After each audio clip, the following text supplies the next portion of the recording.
Nigeria, Africa's big brother, has spent billions of dollars trying to save other African countries who are in crisis. Servants of Nigeria, monies were deducted from them for support the liberation of South Africa.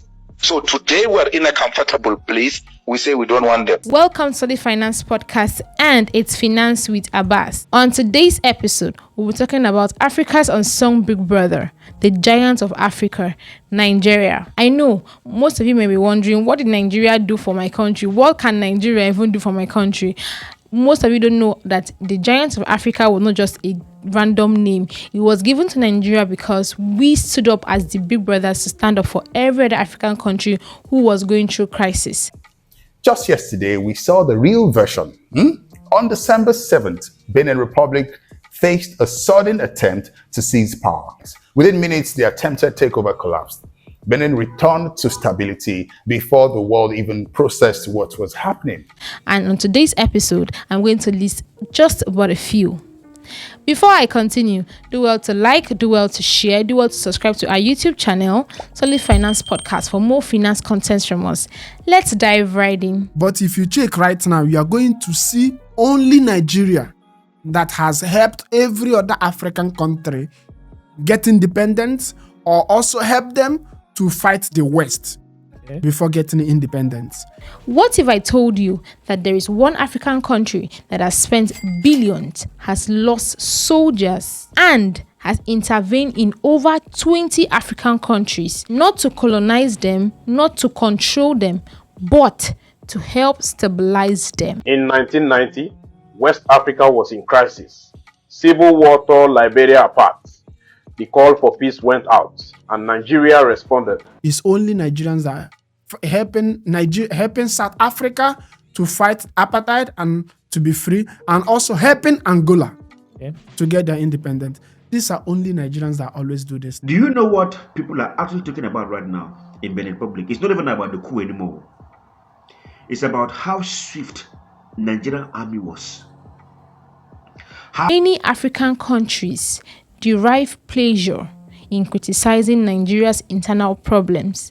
Now, they criticize Nigeria without knowing that Nigeria is one of the strong pillars that is still holding Africa together. Today, we are uncovering everything about Nigeria's bravery. At the end of this video, you'll be surprised at the sacrifices Nigeria has made for other African countries, and maybe you will start to see Nigeria and Africa differently. Of recent times, whenever we hear Nigeria's name on the news, it's either for their economy, for their oil, for their population, or for their politics. But there is an untold story about Nigeria that has just been hovering around. Today, I am here to spill the other side of Nigeria that most people don't talk about. Since the 1960s, Nigeria has played the frontline role in ending civil wars, restoring democracies, fighting terrorism, finding liberation, and supporting regional peace. And this was done with the help of ECOWAS, African Union,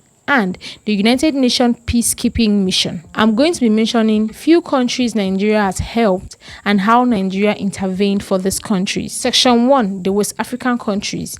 These are the countries where Nigeria spent the most. The first on the list is Liberia, from 1990 to 1997 and down to 2003. Nigeria led ECOWAS military intervention in 1990 during their war. They helped Liberia with peace enforcement and ceasefire monitoring. Nigeria was the backbone of this mission. Who knows if Nigeria was not in this mission, if Liberia would have collapsed by now. Myself and a colleague were sent into the jungle of Liberia and Sierra Leone to negotiate a peace agreement with the Foday Sankoh group. Foday Sankoh was the leader of the rebel movement. He was captured when he visited Nigeria. The second country, Sierra Leone. Nigeria helped Sierra Leone to restore their president, Ahmad Jejan Kabara, in 1998. Just so you know, Nigeria restored the democracy in Sierra Leone. In 2017, Nigeria intervened for Gambia. Nigeria played a major role as they led the ECOWAS military pressure. They forced Yahya Jammeh to concede defeat, and once again, Nigeria defended democracy for Gambia. The fourth country on my list is Guinea-Bissau. Nigeria helped Guinea-Bissau with political stability and ECOWAS security mission. The fifth country on my list is Cote d'Ivoire. From 2002 2004 and again in 2011, Nigeria intervened for Cote d'Ivoire. Peacekeeping under ECOWAS and under UN. Diplomatic mediation. Nigeria also helped Mali in 2013 with troops under AFISMA, the counter-terrorism support. Section 2, the Central Africa.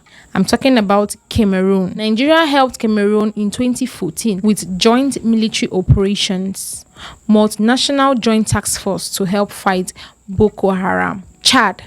From 2015 till date, Nigeria is still helping Chad. Nigeria helps Chad with regional anti-terror operations. Niger. From 2015 till date, security cooperations, border protection, and joint operations. Sao Tome and Principe.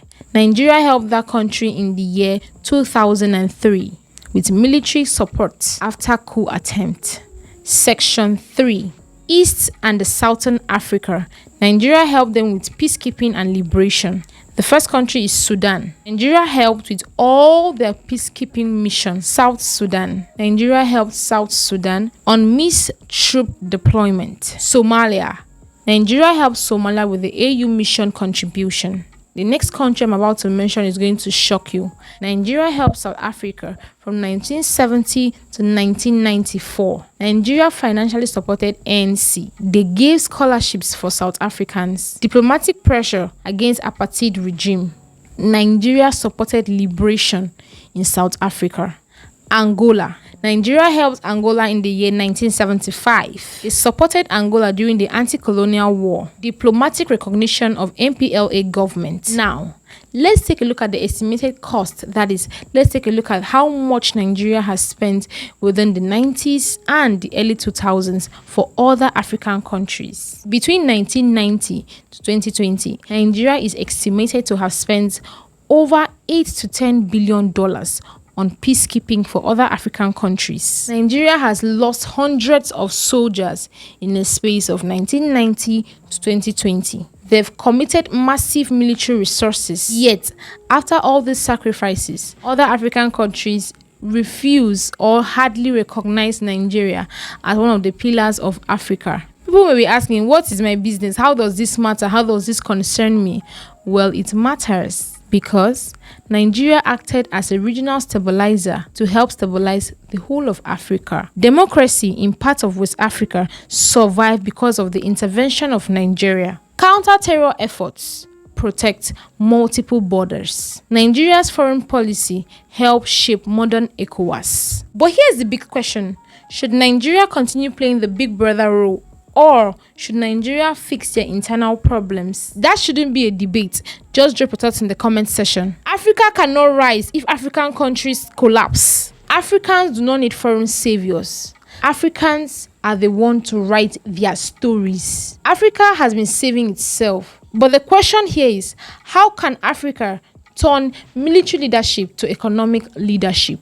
If Nigeria could sacrifice billions for Africa, now imagine what could happen if Africa invests in their trade, in their tech, in their infrastructure, and in their education. Make sure you drop your thoughts in the comment section. Do you think Africa can become great by becoming one? Or are you still of the narrative that every country should grow their own economy? If you believe in a stronger, united Africa, don't forget to like, don't forget to share, don't forget to comment, and don't forget to subscribe to our YouTube channel, Solid Finance Podcast, for more finance content from us.